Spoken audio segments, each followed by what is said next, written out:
Hello दोस्तों, स्वागत है आपका CMA US पार्ट 1 के सेक्शन ए सीरीज़ में। आज के वीडियो में हम समझेंगे कि इन्वेस्टमेंट इन डेट सिक्योरिटीज़ क्या होती है और उसकी अकाउंटिंग कैसे होती है और क्या टाइप की होती है। चलिए स्टार्ट करते हैं। तो सबसे पहले दिक्कत ये आई कि क्या हुआ कि कितनी बार हुआ कि कंपनीज़ के पास ना पैसा ज़्यादा बचा हुआ था। तो जब पैसा ज़्यादा बचा हुआ था तो कंपनी ने सोचा कि चलो इस पैसे को हम कहीं इन्वेस्ट कर देते हैं। तो जो दो जगह इन्वेस्ट कर सकते हैं, या तो इक्विटी सिक्योरिटीज़ में कर सकते हैं, मतलब दूसरे कंपनी के शेयर्स खरीद सकते हैं, या तो डेट सिक्योरिटीज़ में कर सकते हैं, मतलब किसी दूसरी कंपनी का बॉन्ड या डिबेंचर्स खरीद सकते हैं। अच्छा, अब जब इन्वेस्टमेंट कर दिया तो अब हम लोग डेट सिक्योरिटीज़ के बारे में पढ़ रहे हैं। तो जो वो इन्वेस्टमेंट है ना, उस इन्वेस्टमेंट को कॉस्ट पे दिखाएं या मार्केट वैल्यू पे दिखाएं, ये एक सवाल आया। दूसरी चीज़, उसके जो वैल्यू में गेन या लॉस हुआ उसको इनकम पे रिकॉर्ड करना है या इक्विटी पे रिकॉर्ड करना है। फिर how do you account for possible credit losses, मतलब अब मान लो कि जिस कंपनी ने वो इशू किया वो बॉन्ड या डिबेंचर को, अब वो मान लो क्या है कि वो रेडी नहीं है पैसा देने के लिए, तो वो एक तरह का क्रेडिट लॉस हो गया। तो हमें वो क्रेडिट लॉस को कैसे लिखना चाहिए, ये हो गया तीसरा क्वेश्चन। तो if you get this wrong your financial statements and decisions will be misleading, मतलब अगर इन तीनों में से कोई भी चीज़ सही से हमने नहीं रिकॉर्ड किया तो क्या होगा कि मेरा जो फाइनेंशियल स्टेटमेंट होगा ना वो मिसलीडिंग हो जाएगा, वो सही नहीं होगा। ओके नाउ, अब ये कॉन्सेप्ट क्यों आता है? Companies invest in financial instruments for different reasons and not all investments behave the same way. अच्छा, पहली बात तो क्यों आता है? क्योंकि कंपनी के पास जब एक्स्ट्रा कैश है तो वो उसको इन्वेस्ट कर दिया to manage the liquidity and to gain the strategic control. तो कंपनीज इसीलिए इन्वेस्ट करती है कि भाई पैसा ज़्यादा है तो उसको कहीं डाल के छोड़ दो, वो पड़ता ही रहेगा अपने में। और अकाउंटिंग स्टैंडर्ड्स इस डेट सिक्योरिटीज़ के अकाउंटिंग के लिए क्यों क्रिएट किया गया? मान लो मेरे पास कोई डेट सिक्योरिटी है जो 4-5 साल के लिए है। अब मेरे पास अगर कोई अकाउंटिंग स्टैंडर्ड नहीं होगा तो मैं उसको हर साल अलग अलग तरीके से रिपोर्ट करूँगी। बट अगर वही मेरे पास कोई उसका अकाउंटिंग स्टैंडर्ड हुआ, कोई रूल हुआ, तो उस केस में क्या होगा कि मैं उसको हर साल सेम रूल के तहत रिकॉर्ड करूँगी, जिसकी वजह से जो मेरा कंपैरिजन होगा ऑफ इनकम स्टेटमेंट, मैं एक पिछले साल के इनकम स्टेटमेंट को इस साल के इनकम स्टेटमेंट से मिला के देखना चाहूँगी कि क्या मेरा फ़ायदा हुआ, क्या नुकसान हुआ, क्या असेट्स हुए, क्या लाइबिलिटीज़ हुई। तो वो क्या हो जाएगा, वो मेरा हो जाएगा, सही से रिकॉर्ड हो जाएगा। ओके तो कंपैरिजन इजी हो जाएगा। फिर it will reflect the true economic value, उसका असली में क्या वैल्यू है वो दिखेगा। फिर इससे क्या होगा कि temporary fluctuations versus real performance के में डिफरेंस दिख जाएगा, मतलब कि कौन सा प्राइस जो बढ़ा है या घटा है वो टेम्परेरी इन नेचर है, यानी कुछ ही समय के लिए है, और कौन सा एक्चुअली में प्राइस बढ़ा या घटा है क्योंकि वो डिबेंचर या बॉन्ड बहुत अच्छा परफॉर्म कर रहा था। ठीक है, तो इसीलिए ये कॉन्सेप्ट आता है पिक्चर में। नाउ, दो तरह की क्या क्या इन्वेस्टमेंट है, एक हो गया हमारा डेट सिक्योरिटी, एक हो गया हमारा इक्विटी सिक्योरिटी। मैं ऑलरेडी एक्सप्लेन कर चुकी हूँ। डेट सिक्योरिटी में क्या होता है, मैं एक तरह का लोन दे रही हूँ, और जिस पे मेरे को इंटरेस्ट इनकम मिलता है। इक्विटी सिक्योरिटी में क्या होता है, ओनरशिप होता है, जिसमें हमें ओनरशिप मिलता है, और इसमें क्या मिलता है, हमें डिविडेंड्स मिलता है। अच्छा, ये दो तरह की सिक्योरिटी होती है, एक मार्केटेबल सिक्योरिटी, एक non marketable security. Marketable security क्या होती है, दिस इज़ ईजिली ट्रेडेड, इसका फेयर वैल्यू बहुत आराम से मार्केट से पता चल जाता है। और नॉन मार्केटेबल होती है कि जिसका कोई एक्टिव मार्केट नहीं है, जिसका कोई भी एक्टिव मार्केट बाजार नहीं है, और हम लोग उसको जान पहचान के हेल्प से खरीद और बेच सकते हैं। अब 6 अकाउंटिंग टेक्निक्स है। क्या 6 अकाउंटिंग टेक्निक्स है? पहली बात तो ये देखो कि किस किस टाइप का हमारा इन्वेस्टमेंट सिक्योरिटी या इन्वेस्टमेंट हो सकता है। तो ये टाइप का मेरा इन्वेस्टमेंट है, ये टाइप का इन्वेस्टमेंट है, और क्या टेक्निक है, ये उसका टेक्निक है। तो अगर हेल्ड टू मैच्योरिटी है तो उसको अमोर्टाइज्ड कॉस्ट पे करेंगे, अगर अवेलेबल फॉर सेल है तो हम उसको फेयर वैल्यू वाया OCI करेंगे, ट्रेडिंग सिक्योरिटी है तो fair value through net income करेंगे। अच्छा, ये तीनों एकदम डिटेल में अभी हम आगे जाके पढ़ेंगे, और ये तीनों जो है इसको बस ये समझ लो, प्राइवेट इक्विटी हुआ अगर तो कॉस्टलेस इम्पेयरमेंट पे दिखाएंगे। इक्विटी मेथड हुआ तो अगर 20 से 50% ओनरशिप है मेरे पास किसी कंपनी का तो हम इक्विटी मेथड पे दिखाएंगे, और किसी कंपनी का 50% से ज़्यादा ओनरशिप है तो हम उसको कंसोलिडेट करके दिखाएंगे।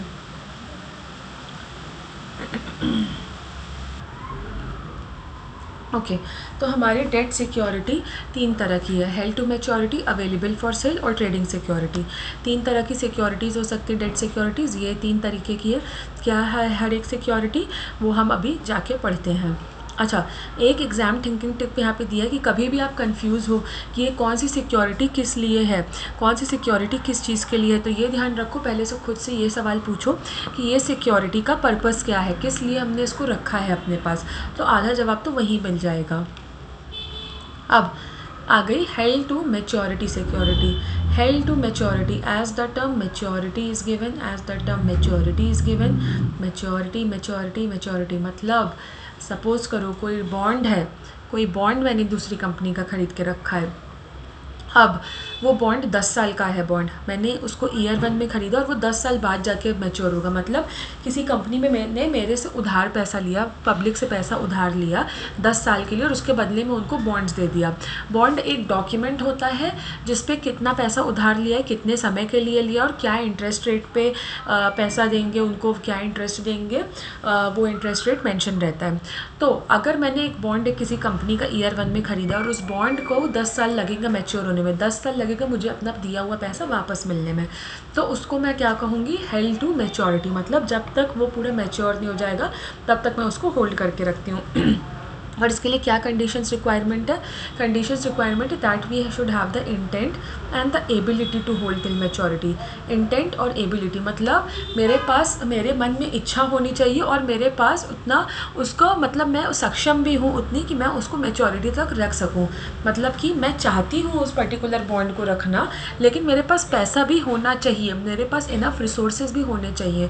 जब दोनों कंडीशन सेटिस्फाई होगी तभी हम उसको हेल्ड टू मैच्योरिटी रिकॉर्ड करेंगे। और इसको हम कैसे रिकॉर्ड करते हैं, it is measured at the amortised cost, this is measured at the amortised cost.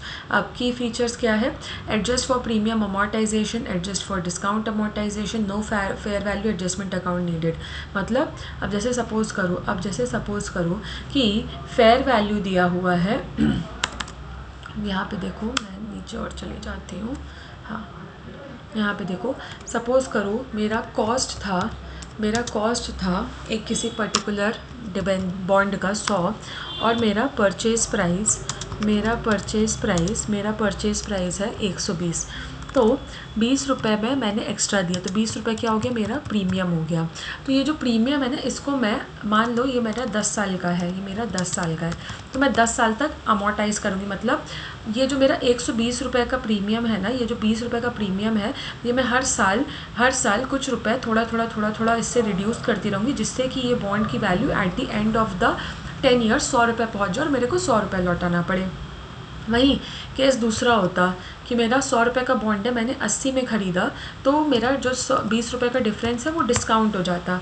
और इस केस में ये जो डिस्काउंट अमोर्टाइजेशन अमाउंट है, ये इसको परचेज़ प्राइस में ऐड करते जाते और क्या होता, ऐड करते जाते, जिससे कि ये एंड में 100 रुपये बन जाए, ओके, 10 साल तक के लिए। तो ये है डिफरेंस बिटवीन प्रीमियम अमोर्टाइजेशन और, मतलब प्रीमियम क्या होता है, डिस्काउंट क्या होता है, बेसिक। अच्छा, इसमें फेयर वैल्यू का एडजस्टमेंट नहीं नीडेड है। फेयर वैल्यू का एडजस्टमेंट इसलिए नहीं नीडेड है क्योंकि ये क्या है, अमोर्टाइज्ड कॉस्ट पे लिखा जाता है। Then income statement impact, income statement पे क्या इम्पैक्ट है, interest income and realised gains and losses only. Income statement में क्या रिकॉर्ड होता है, इनकम स्टेटमेंट और रियलाइज्ड गेन्स और लॉसेज।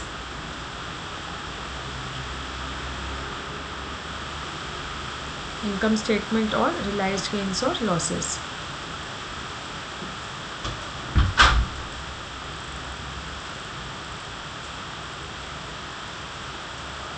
ओके, इनकम स्टेटमेंट और रियलाइज्ड गेन्स और लॉसेस। अच्छा, special callable bond. Callable bond क्या होता है, मान लो 10 साल के लिए वो बॉन्ड था मेरे पास, ठीक है, वो बॉन्ड मेरे लिए 10 साल के लिए था, ठीक है। मेरा कॉलेबल डेट और उसका मैच्योरिटी डेट था ईयर 5 साल के लिए मान लो था, तो मेरा मैच्योरिटी डेट हुआ 31 दिसंबर ईयर 5। बट मैंने एक ये ऑप्शन भी दिया अपने बॉन्ड होल्डर्स को कि मैं तुम्हारा पैसा तीसरे साल के एंड तक वापस कर सकती हूँ, तो वो हो जाएगा कॉलेबल बॉन्ड। मतलब मेरा जब मन हुआ मैं तब तुम्हें वापस दे दूँगा, बट मैंने कॉलेबल डेट भी मेंशन कर दिया। तो उस केस में क्या होता है कि जो कॉलेबल डेट होती है ना, उस कॉलेबल डेट पे ही हम लोग कंसिडर करके ही अपना अमोर्टाइजेशन करते हैं। उस कॉलेबल डेट तक ही हम अपना अमोर्टाइजेशन कैलकुलेट करेंगे। अच्छा, एग्जामिनर ट्विस्ट क्या है, वेरी इंपॉर्टेंट, ये सबसे इंपॉर्टेंट है इस चैप्टर के लिए, कि कंपनी के पास इंटेंट है बट कोई भी एबिलिटी नहीं है, मतलब वो चाहते हैं बट इनके पास इतना पैसा नहीं है कि उसको मैच्योरिटी तक पकड़ के रखें, तो उसको हम क्या क्लासीफाई कर देंगे, एज हेल्ड टू मैच्योरिटी नहीं क्लासीफाई करेंगे।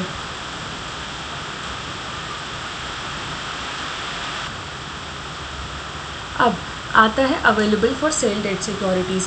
जो भी सिक्योरिटी ना कि हेल्ड टू मैच्योरिटी है ना ही ट्रेडिंग है, वो कहाँ जाएगी, वो जाएगी अवेलेबल फॉर सेल में।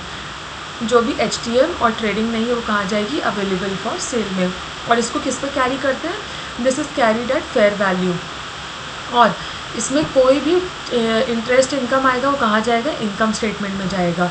और अनरियलाइज्ड गेन और लॉस कहाँ जाएगा, OCI में जाएगा। Very very important guys, very very important.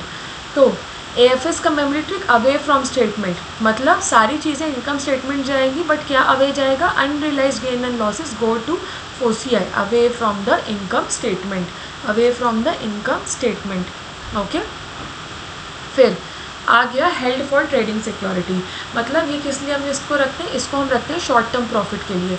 कम समय में हमें जब मुनाफा कमाना है, जब इसका सिक्योरिटीज़ का प्राइस बदलेगा, तो उस केस में हम जो रखते हैं उसको क्या कहते हैं हम, trading securities. And active buying and selling is the intent, मतलब हम लोग जैसे शेयर में ट्रेडिंग करते हैं ना, वैसे ही डेट सिक्योरिटीज़ को अगर हम खरीद रहे हैं, बेच रहे हैं, इसलिए कि इनके प्राइस में क्या डिफरेंस होगा उसके मदद से, तो हम उसको कहेंगे ट्रेडिंग सिक्योरिटीज़। और इसका मेजरमेंट कैसे करेंगे, this is carried at fair value same as AFS but the destination of gains and losses completely different, मतलब इसमें जो सारा गेन और लॉसेज है इसमें हर एक चीज़ इनकम स्टेटमेंट में जाएगा। Trading security touches income immediately, trading security touches income immediately, मतलब ट्रेडिंग सिक्योरिटी का कुछ भी इनकम आया या अनरियलाइज्ड गेन और लॉस आया, हर चीज़ इनकम स्टेटमेंट में जाएगा, कुछ भी चीज़ OCI में नहीं जाती है। ओके, अब यहाँ पे साइड बाय साइड कंपैरिजन दिया है ये सारे तीनों सिक्योरिटीज़ का। पहले तो मेजरमेंट, मतलब कहाँ कैसे बैलेंस शीट में रिकॉर्ड करेंगे, held to maturity at amortised cost, AFS at fair value, trading at fair value. फिर अनरियलाइज्ड गेन और लॉस HTM में रिकॉर्ड ही नहीं होता है, HTM में रिकॉर्ड ही नहीं होता है। अवेलेबल फॉर सेल OCI में जाता है, अवेलेबल फॉर सेल का अनरियलाइज्ड गेन और लॉस कहाँ जाता है, OCI में जाता है। ट्रेडिंग कहाँ जाता है, इनकम स्टेटमेंट में जाता है और ट्रेडिंग वाले का। फिर रियलाइज्ड गेन और लॉस सारे केसेस में इनकम स्टेटमेंट में जाएगा, सारे केसेस में रियलाइज्ड गेन और लॉस इनकम स्टेटमेंट जाएगा, तीनों टाइप की सिक्योरिटी में। वहीं अगर इंटरेस्ट इनकम है, इंटरेस्ट इनकम भी कहाँ जाएगा, इंटरेस्ट इनकम भी हमारा इनकम स्टेटमेंट में जाएगा। दूसरा, fair value adjustment account, fair value adjustment account इसमें कोई ज़रूरत नहीं है क्योंकि हम इसमें फेयर वैल्यू को कंसिडर ही नहीं करते हैं, और इसमें हम कंसिडर करते हैं, इसमें हम कंसिडर करते हैं। फिर इसमें क्या यूज़ करते हैं, CECL मॉडल, इसमें क्या करते हैं, इम्पेयरमेंट मॉडल। इसमें ऐसा कुछ होता ही नहीं क्योंकि इसमें जो भी कुछ हुआ वो हम डायरेक्ट इनकम स्टेटमेंट में डाल देते हैं। और यहाँ पे हमारी ट्रिक्स दी हुई है। HTM क्या है, हाइड द मार्केट, मतलब मार्केट वैल्यू को नहीं कंसिडर करते। AFS क्या है, away from the statement. Trading क्या है, it will never touch the income, trading will never touch the income. अच्छा, अब कभी भी हमारी हेल्ड टू मैच्योरिटी वाली जो सिक्योरिटी है उसको हम हर बार रीअसेस करते हैं हर रिपोर्टिंग डेट पे।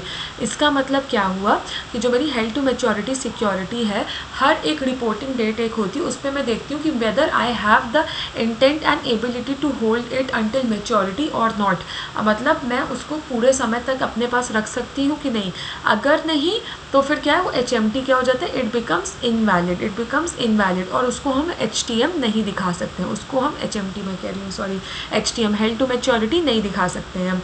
अच्छा, what will be the consequence of reclassification, मतलब इससे क्या होगा अगर हम इसको HTM नहीं है वो अब फर्दर ऑन, तो इससे क्या होता है कि कितनी बार होता है कि काफ़ी सारी कंपनियों को फिर अलाउ नहीं किया जाता है कि वो किसी भी सिक्योरिटी को HTM दिखा सकें, ठीक है। तो अगर इंटेंट या एबिलिटी नहीं है तो क्या करेंगे, इंटेंट या एबिलिटी नहीं है तो उसको दिखाएंगे हेल्ड टू मैच्योरिटी नहीं दिखाएंगे, उसको किसी और वे में क्लासीफाई करेंगे, वेदर AFS में दिखाएंगे या तो ट्रेडिंग में दिखाएंगे, अवेलेबल फॉर सेल दिखाएंगे या ट्रेडिंग दिखाएंगे। अच्छा, एक एग्जामिनर ट्विस्ट क्या है, क्वेश्चंस में change the classification mid scenario, always री read the intent and ability conditions carefully. Question के बीच में क्या हो सकता है, क्लासिफिकेशन चेंज हो सकता है, तो इसीलिए इंटेंट और एबिलिटी को ध्यान से पढ़ लो। फिर आता है credit loss model, credit loss model the CECL model.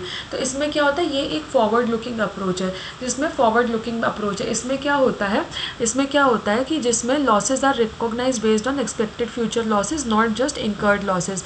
मतलब आगे आने वाले समय में क्या लॉस होने वाला है उससे हम डिटरमाइन करते हैं। तो पहली चीज़ तो कि अगर हमें ज़रा सा भी शंका हुई कि हमें आगे जाके नुकसान होने वाला है, हमें आगे जाके क्रेडिट लॉस होने वाला है, तो हम उसको क्या करेंगे, उसको हम कंसिडर करेंगे एंड रिकॉग्नाइज करेंगे इमीडिएटली, उसको हम कंसिडर करेंगे और रिकॉग्नाइज करेंगे इमीडिएटली। अच्छा, इसमें एक्सेप्शन क्या है, एक्सेप्शन है हमारा रिस्क फ्री सिक्योरिटीज़, एक्सेप्शन है हमारा risk free securities. Risk free securities क्या हुआ, वैसी सिक्योरिटीज़, वो डेट सिक्योरिटीज़ जो मैंने सरकार से खरीदी। अब मैं जो सरकार से खरीदी हूँ, भाई सरकार पे तो सभी को बहुत भरोसा होता है कि सरकार कभी भी डिफ़ॉल्ट नहीं करेगी, सरकार हमेशा पेमेंट वापस कर देगी। तो इसीलिए जर्नल एंट्री क्या होगा, debit credit loss expense, credit allowance for credit loss, debit credit loss expense, credit allowance for credit loss. इसका क्या स्टेप होता है, पहले एस्टिमेट करो लॉस, फिर अलाउंस बनाओ, फिर एक्सपेंस को रिकॉग्नाइज करो, फिर एक्सपेंस को रिकॉग्नाइज करो, एक्सपेंस को रिकॉग्नाइज करो, ठीक है। फिर क्रेडिट लॉसेस क्या होता है, in the case of AFS available for cell security. इसमें हम क्या रिकॉर्ड करते हैं, इसमें हम इम्पेयरमेंट रिकॉर्ड करते हैं। कब, when the fair value falls below the amortised cost. कैसे, एग्जाम्पल मैंने यहाँ पे लिख के रखा हुआ है, मेरी फेयर वैल्यू 100 है, अमोर्टाइज्ड कॉस्ट 120 है, तो मेरा क्रेडिट लॉस कितना हुआ, 20 हुआ। मेरा क्रेडिट लॉस, मेरा जो डिक्लाइन इन द वैल्यू है, जितना मेरा वैल्यू कम हुआ है उससे ज़्यादा नहीं हो सकता क्रेडिट लॉस। तो credit loss should be equal to the difference between the fair value and amortised cost, it can not be more than that. अच्छा, तो fair value is less than credit loss, fair value is less than amortised cost, only then proceed to assess the credit loss. तभी क्या करना है, credit loss हमें assess करना है। फिर हमें करना है, कंपेयर करना है कैश फ्लो को, और कंपेयर करना है किससे, present value of expected cash flow versus the amortised cost of the security, उसको कंपेयर करना है आपस में। फिर उसके बाद जो भी लॉस आया, तो लॉस दो जगह बटेगा, लॉस दो जगह बटेगा। जो क्रेडिट लॉस है वो इनकम स्टेटमेंट में जाएगा, और जो किसी और रीज़न से लॉस है वो मेरा OCI में जाएगा, वो मेरा OCI में जाएगा। अच्छा, important limit, credit loss recognise is less than the difference between the fair value and amortised cost, you can not recognise more credit loss than the total decline in value. वही जो यहाँ पे मैंने बोला कि जितना आपका डिक्लाइन इन वैल्यू है उससे ज़्यादा का आप क्रेडिट लॉस रिकॉग्नाइज ही नहीं कर सकते हो, ठीक है। तो क्रेडिट लॉस हुआ income statement, non credit loss OCI। Credit loss मतलब आगे जाके हमें वो बॉन्ड से पैसा नहीं मिलने वाला, तो वो हो गया मेरा क्रेडिट लॉस। और नॉन क्रेडिट लॉस क्या हुआ, जैसे मान लो सपोज करो मार्केट वैल्यू में डिक्लाइन आया, तो वो मेरा नॉन क्रेडिट लॉस हुआ, और वो कहाँ जाएगा, OCI में जाएगा।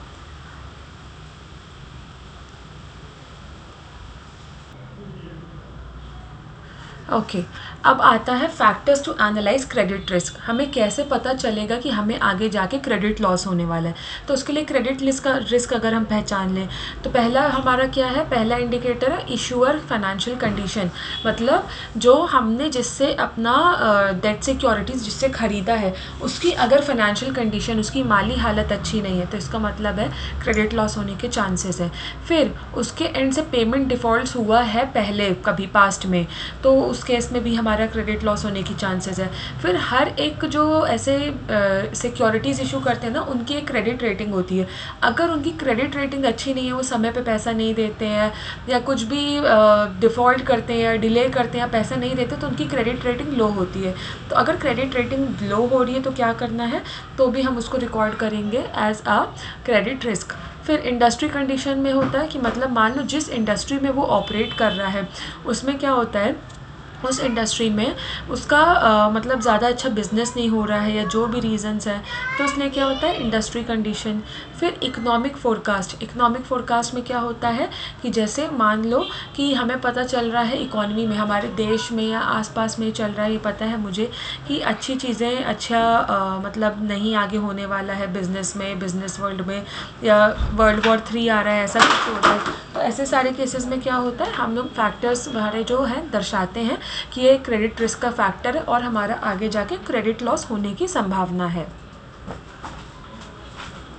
अब आ गए हमारे एग्जाम्पल्स आ गए हमारे किसके, HTM के और ट्रेडिंग के और अवेलेबल फॉर सेल के, सबके एग्जाम्पल्स यहाँ पे दिए हैं और फिर फेयर वैल्यू का कैलकुलेशन दिया है। ये 3 स्लाइड्स हैं और फिर we'll be done with this.